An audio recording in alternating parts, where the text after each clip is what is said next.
Rasha Goel from the Hollywood Critics Association. It's a pleasure to be here.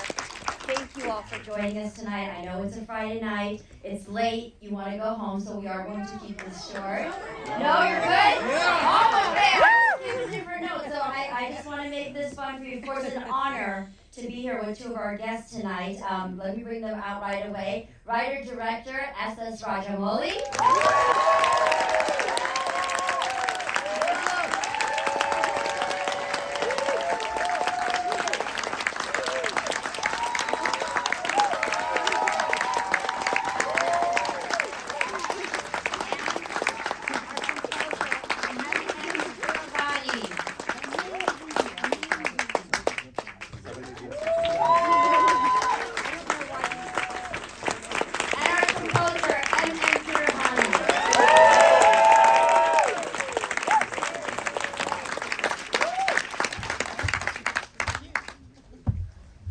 Loving the energy of this crowd, by the way, so thank you, because that just hypes all of us up too. So I'm going to start off with you, SSR.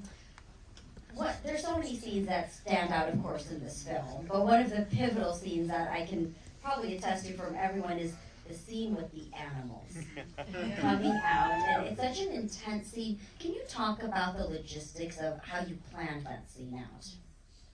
Oh my God, I need another 3 hours to explain. But for me, I always look for an opportunity where I can bring in an action sequence. The opportunity is when there is an emotional conflict. That gives me a perfect opportunity to lay out my action sequence. So in this scene, it has been laid out from the beginning. We have established Ram's character, we have established Bhim's character, and we established that both of them are going to be pitted against each other. And the audience know the moment they meet, it's going to be explosive. The moment they realize that they're not friends, but they're going to be against each other. We know, as audience, we know that the moment is going to be very, very emotional. So that gives me a perfect setting to create an action sequence. And also, Bhim has to enter into the enemy camp, and he's a foreigner there. He doesn't have any strength. And him being a jungle man, he will look for some kind of aid, some kind of help. And him dealing with animals is something he established in the beginning. So that is the background how I bring that onto the screen. And the logistics are just a nightmare. We shot it for 40 to 43 nights. Yeah, I need a lot more time for me to explain that. There are a lot of exotic animals in there too, so just the creation of those animals, I can imagine. And then for you, of course, Natu. Thank you very much. Thank you. Yes, congratulations with it. I want to talk about, now you both are cousins, and so you work together a lot. In this song sequence, the composition of it, how much direction did you receive from SSR? Because I know you have a lot of signature steps in all of your movies, so was the choreography instruction given to you first, or was it the musical part? Talk to us about the approach on the song. Now, for Natu, I just came up with version 1, that's the existing one in the movie. And then SSR is not sure of having the same as final version, so he asked me to compose more and more. So I was composing about 20 to 25 version options for the song. So, but surprisingly, he liked one particular tune, which was originally meant for Natu, one particular option, which goes like this, without any lyrics. It's a reggae celebration song only. So he liked the song and the tune, and he wanted me to reserve the tune for him for the same movie. And he came up with an idea that he is going to use the tune with patriotic words on the end credits. And that was that flag song which comes in the end. And my journey continues with Natu, and we keep trying. And when my son, who is also assisting me on programming side, he came up with an interesting coda where the song culminates into a competitive a dance of thing. So he did some interesting programming, additional tones and all. So with that, SSR is finally convinced to have the originally meant first version, and he went by the first version. That's how Natu Natu was there, which we originally freshly composed one. So that was finalized, and he took that version finally. And also another interesting thing is that I understand you enact your sequences for the actors before actually filming them. Is that correct? Not entirely.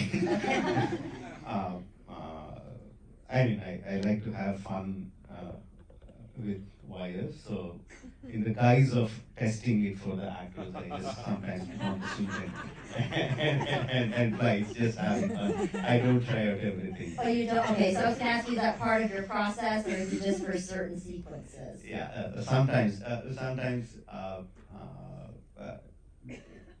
playing is sometimes helps you get into the mode. It helps you see the scene in a completely different perspective. If you're in the actor's shoes, what if you're flying? What if you're falling? What if you're rolling? Whatever. It just gives you a completely different perspective of how the action can be shot.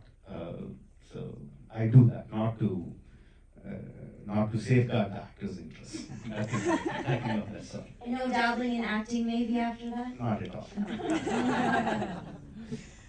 For you, you know, of course, growing up, I'm Indian as well, and we've grown up around so many Indian songs. But what does the global impact of Natu Natu mean to you? Yeah, Natu Natu is just like one of the 1,000 songs we Indians used to compose in the same beat with the same kind of percussions.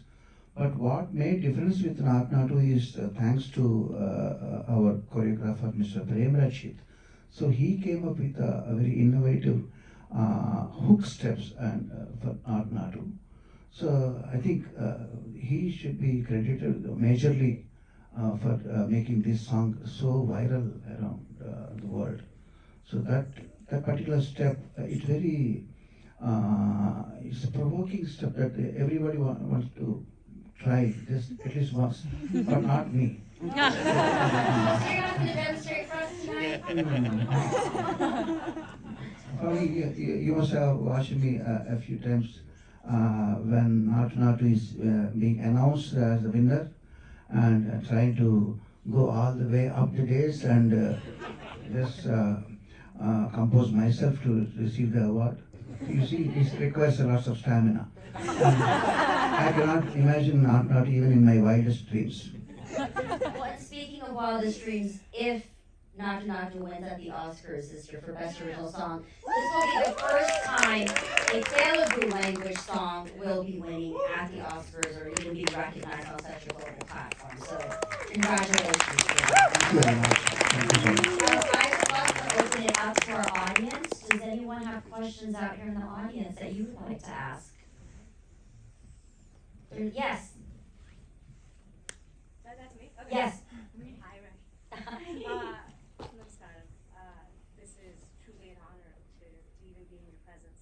I have to say, for those who don't know, he has used two very mythical characters and taken their essence and shown us both the goods and the bads. What was your decision to make Rama and Bhima come together and use those essences and question their original story arcs? For me, I have been doing a lot of films which had very powerful villains before, but most of the villains are completely black in nature.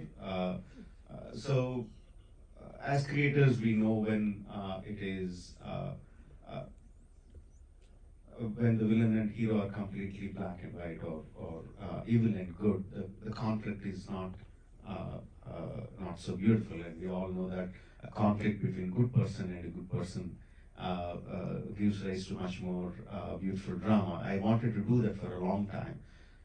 So that is the main creative process of doing RRR, and in that process, I was also looking at India has a long history of freedom struggle against British.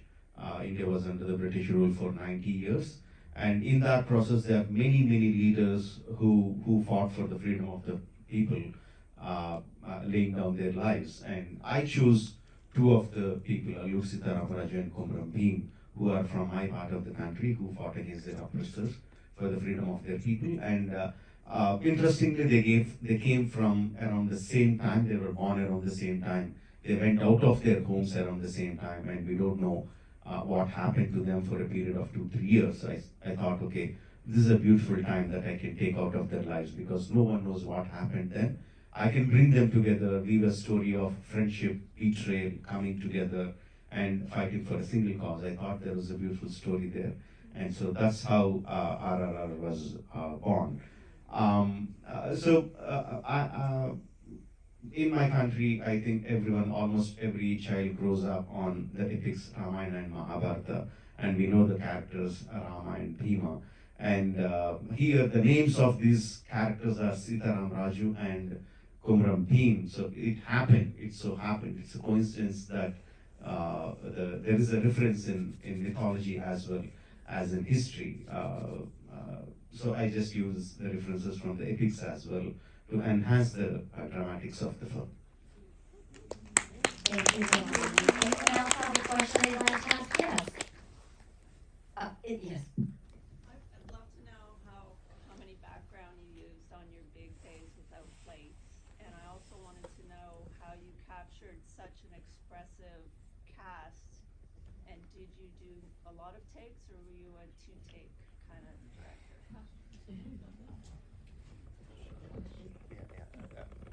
I just want to confirm, you were asking about how did he like the background actors? Yeah. Because it's such a large cast. Yeah. How many he had on a single day without plates? Oh, how many cast members did you have on a single day, especially with all the background? Obviously, it varies from day to day. The highest cast members that I had was the introduction sequence of Ram when he fights against the mob. The maximum number of extras I had in that scene on few days was like about 2,000 extras were there.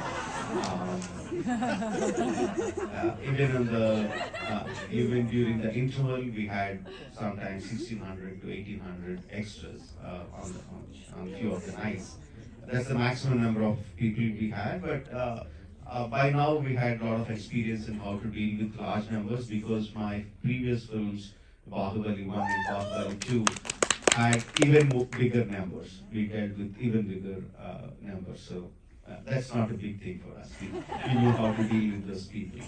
And the casting wise, I should say I'm lucky to get my principal actors, Ram Charan and NTR. Both of them are very good actors, excellent dancers. They do all the stunts for themselves. I hardly used the body doubles for 3 or 4 shots maximum. Rest every shot was performed by them. They're very good. They're very committed, and yeah, all the cast members. Even if it's a small role, Alia has a beautiful expression. Alia Bhatt, who played Sita.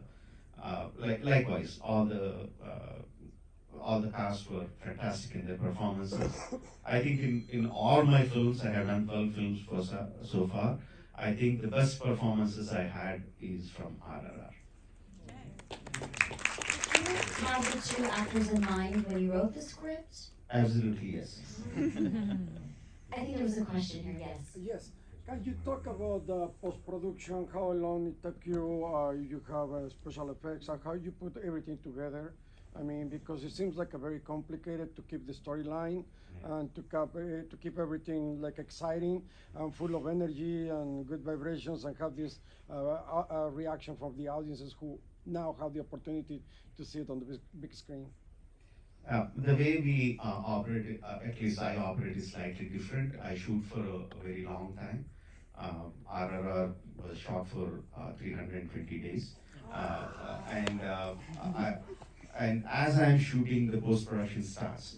Once one episode is done, I immediately complete the edit of that sequence maybe sometimes I do make changes even after the edit, but I need a long time to do the post-production process, especially the VFX. So we plan an episode, shoot the episode, edit it, and send it for VFX. Plan the next episode, shoot it, edit it, send it for VFX. And sometimes we start the re-recording the background score much earlier before we finish the shoot. So for us, it is like the production and post-production go hand in hand. The whole thing took about 2 years, 2 years to do. It's very difficult to say when I finished the production and started the post-production. Both of them went hand in hand. Let's also talk about the amazing dramatic music that went with the characters. Like every time they heard that boom, boom, we knew Ram was coming. It was incredible. I'll let him speak for the second part of the question. For the first part, the cinematography was done by Sindhil Kumar. This is my 8th film with him, so we have a great understanding on how to deal with this stuff. One interesting thing was when Beam was running in the jungle, when the camera was parallelly going through, there was no way that we could put a vehicle. It was a Paco artist who was holding the camera and running. Initially, we tested it with a fighter. The fighters are obviously very agile and they run quite fast. And the Parker artist ran along with him, and he thought, okay, if I can catch up with the stunt guy, I can definitely run along with the actor, because usually actors are not as strong as the stunt guys. So the moment NTR came in, and on one rehearsal, he said, "Go action," and the way NTR ran forward, the camera had to pan and had to catch him from behind. And the guy, I remember the expression on the camera guy's face. He said, "Okay, I need to put back my running shoes on," and he had to run really, really fast to catch up with him.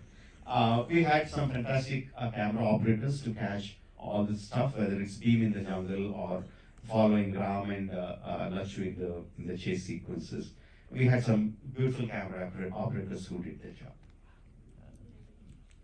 Well, the piece here you are mentioning about that Ram Charan's theme, the Ram's theme, that's the theme. So something about the theme is I like to compose theme music for all the characters as per the frequencies I believe in. So I believe in when somebody is confident, very confident about what he is up to, then he will say it very in a cool manner. For example, like, yeah, I can do this thing. I'm sure that I'm going to do this. That's the sentence. I'm sure I'm going to do this. Someone is shouting like that, but I'm sure I'm going to do this. If someone is very confident, very determined about his capacities, then his voice comes down and into a very low confident pitch. So I wanted to go by that pitch.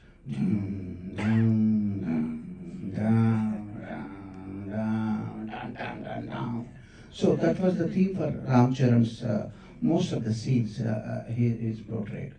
So similarly, I try to get the connection between the natural impulses of the animals or human beings, whatever, and try to match those frequencies with my music in a musical order.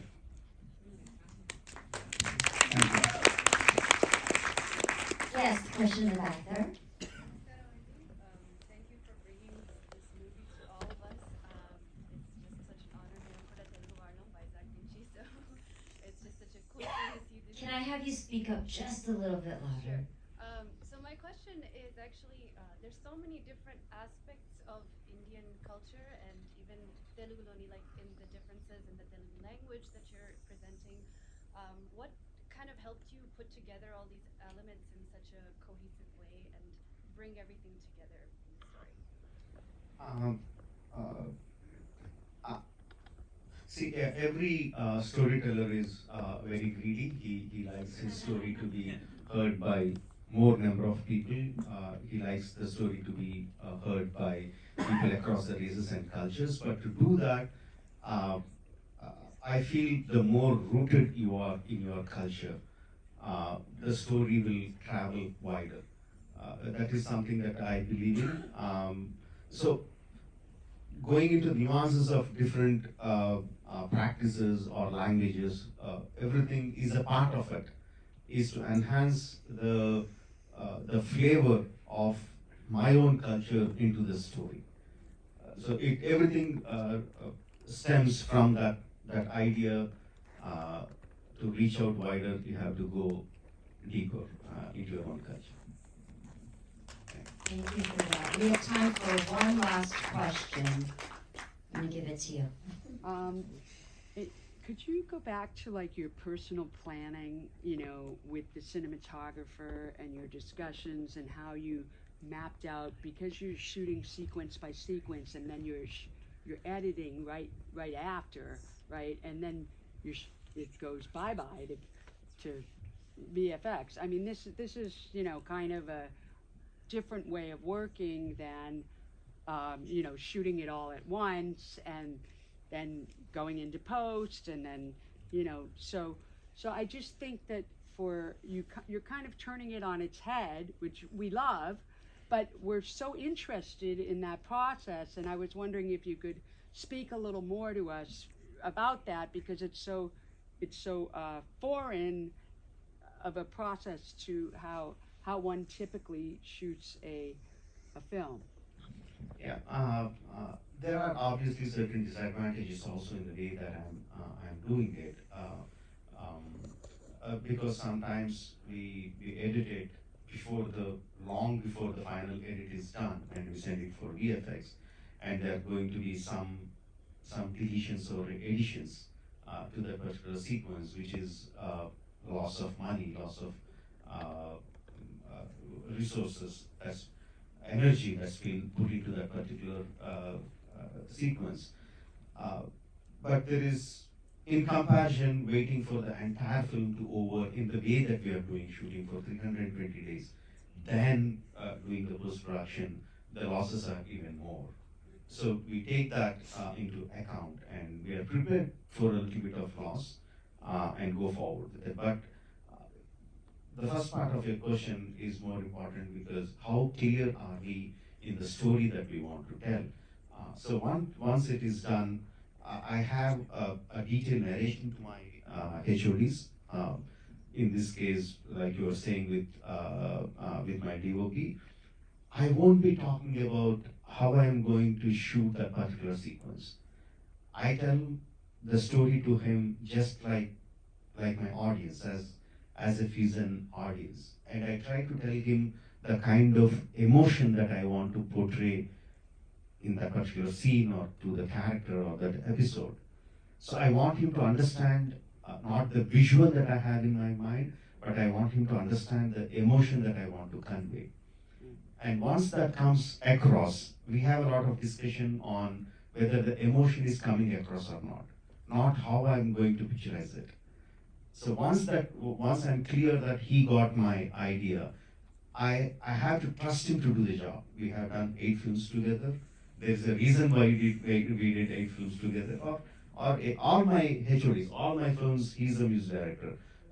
So all my HODs are almost the same. I rarely change them. So once I understand that they understood that what I want to convey, what kind of emotion or what degree of emotion that I want to convey to the audience, I leave rest to them to do their job. I don't go and meddle with their job. It is a lot of trust. Sometimes we go wrong. Sometimes it doesn't come out. Like I said, there is wastage of money and energy. But it's been working for me so far. Probably I learn better ways to do it. I always keep myself open to learn and better myself. Maybe I'll find better ways to do it. Thank you. Thank you. It's been working very well. Well, thank you, SS Rajamouli and